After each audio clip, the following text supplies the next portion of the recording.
there's a group of us that get together every once in a while and we kind of chat online, and different subjects come up from time to time. And one of the subjects that recently came up was the one that got away, the one car that you wish that you had back.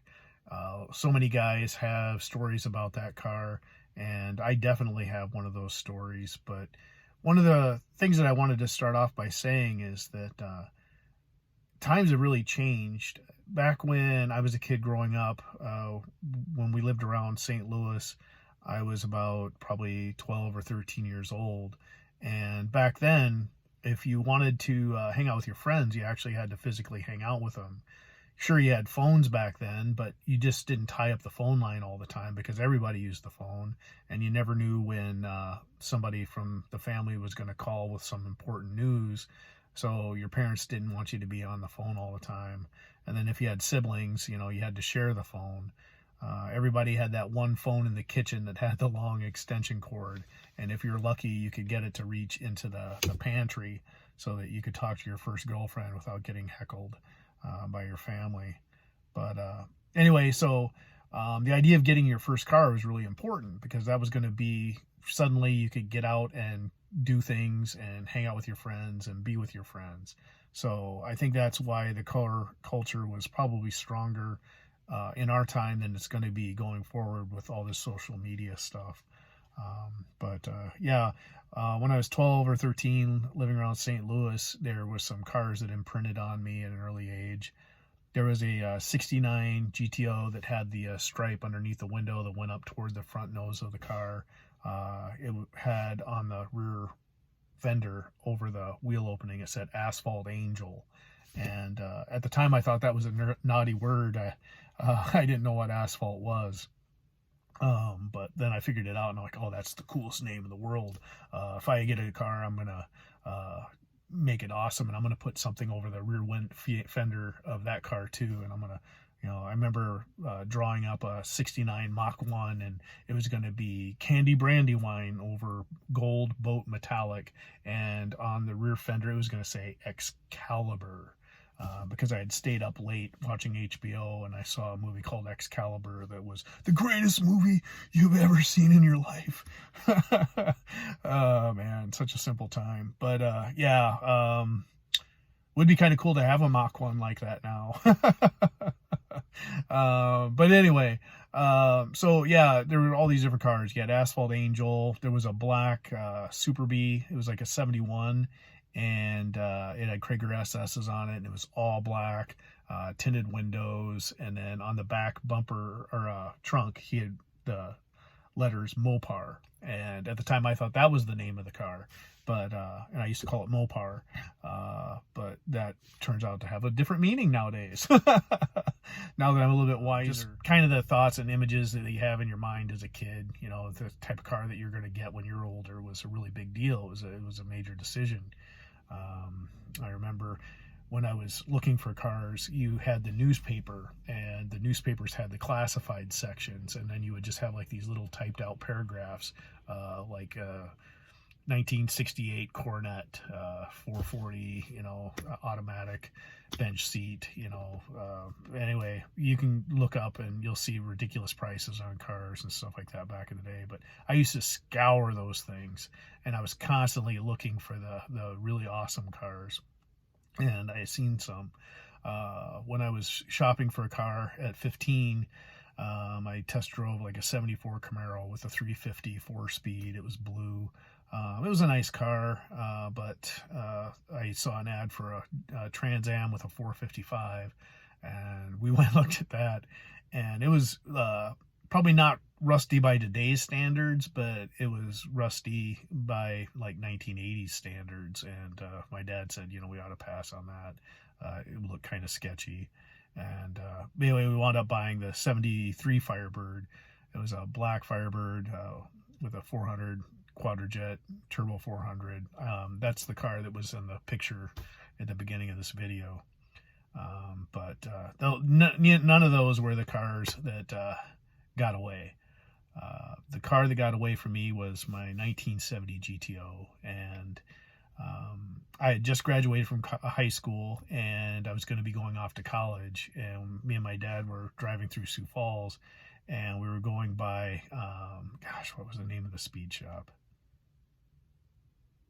It was just back when you had speed shops, and there was a guy that used to have, it was like either a 75 or a 76 Pontiac version of the Nova, the kind of weird body style. It's a little bit longer and flatter and more square, not quite a G body yet. But it had a hopped up 400 in it, and it had weld wheels on it, and it was a drag car, and it was known around town as being really fast.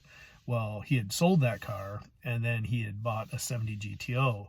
Well, we were going by, and there was a for sale sign in the 70 GTO, and I wanted to stop and look at it, and my dad was a car guy, so he stopped and looked at it, and I didn't think anything of it, but because I was like probably the first of 11 grandchildren that was going to be going off to college, and my dad was kind of proud of me, he wanted me to have the car, so he helped me buy it. So I bought the GTO. It was red. It had Judge emblems on it. It didn't have the stripes over the fenders, but behind the front wheel openings, it had the Judge sticker. On the trunk, it had a Judge sticker, and then on the glove box down below, it had a Judge emblem. But from my understanding, Judges were more of a luxury car, so this one wasn't a luxury car at all. It had no air conditioning. It was a bucket seat car with 4-speed on the floor, but no console. But it had a 400 in it. And when we first got it, it wasn't running quite right, so he had kind of lowered the price on it.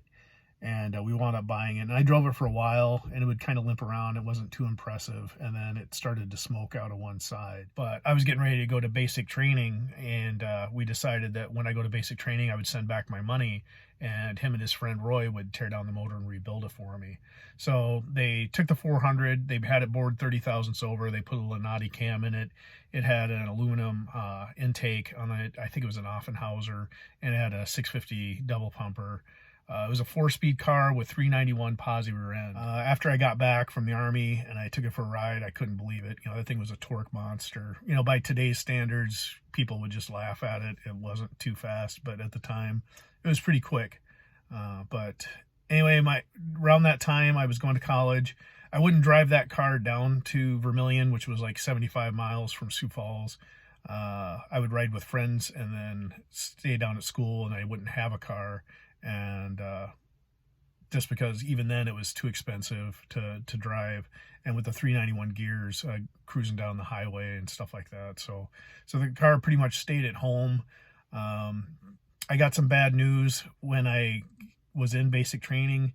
My dad was diagnosed with cancer, and it was bowel cancer.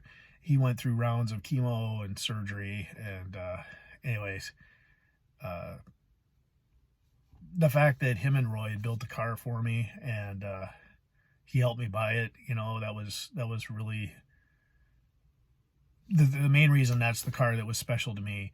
And one of the things that I think I sold it for was probably because it did have that memory for me for my dad. At the time, I had dropped out of college after my dad died. I still had the car. It was costing me $5 to drive to town, $5 if I drove around town, and $5 to drive home, which was more money than I was making at $7 an hour working in a grocery store as a stock clerk. And a guy offered me $3,500 for the car, and I wound up selling it. And at the time, $3,500 was about the most money I ever had in my life. But I do kind of think that part of the reason I let the car go was because of that attachment to my dad. And that's the reason that's the car that I wish I had back. I'll put up some pictures of kind of what the car looked like. It wasn't a show car. Like I said, been repainted. The paint was a little bit faded. It had parchment interior, which had, like, you could see greasy handprints and stuff like that from mechanics working on it. So my fondest memory of that car was, I lived out in the country. We had an acreage, we had horses, and we lived on a blacktop road. And about almost exactly 1/4 mile down the road was where my friend Don lived. And Don always was working on cars and rebuilding cars himself. He was pretty mechanically inclined. He had sold a Nova that he rebuilt and painted and bought a 69 Camaro. So he was building a 350 engine for it. And he was a diehard Chevy small block, you know, the high revving 7,000 RPM small block could beat anything, you know. But anyway, so this 350 had double hump heads, and I mean, those are some of just the few terms that I kind of vaguely remember him putting down.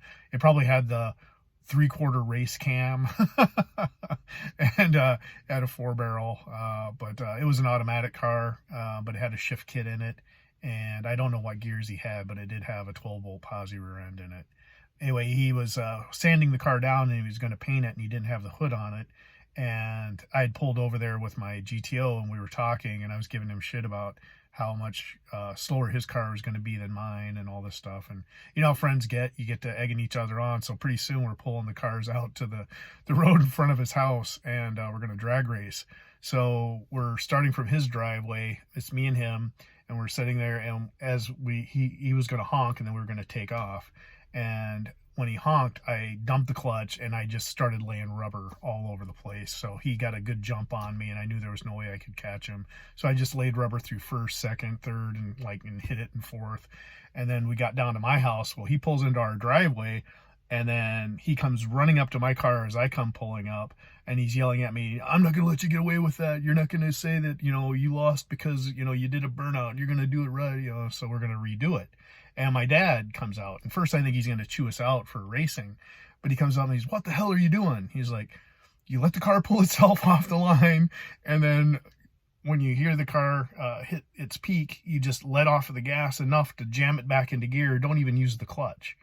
And so I'm like, damn, my dad's giving me race tip advice.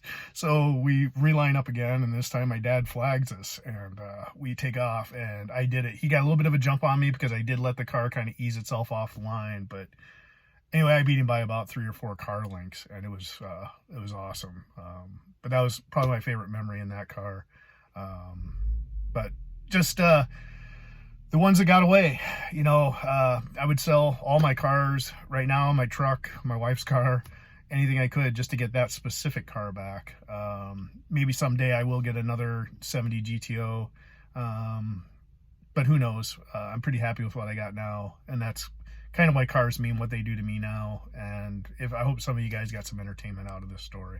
But take care, and for my call out, I want to call out Moparnet62. He's one of my favorite YouTubers. I swear he's on every comment section that I go to, that I comment on. Great guy. I'd just like to hear what he has to say.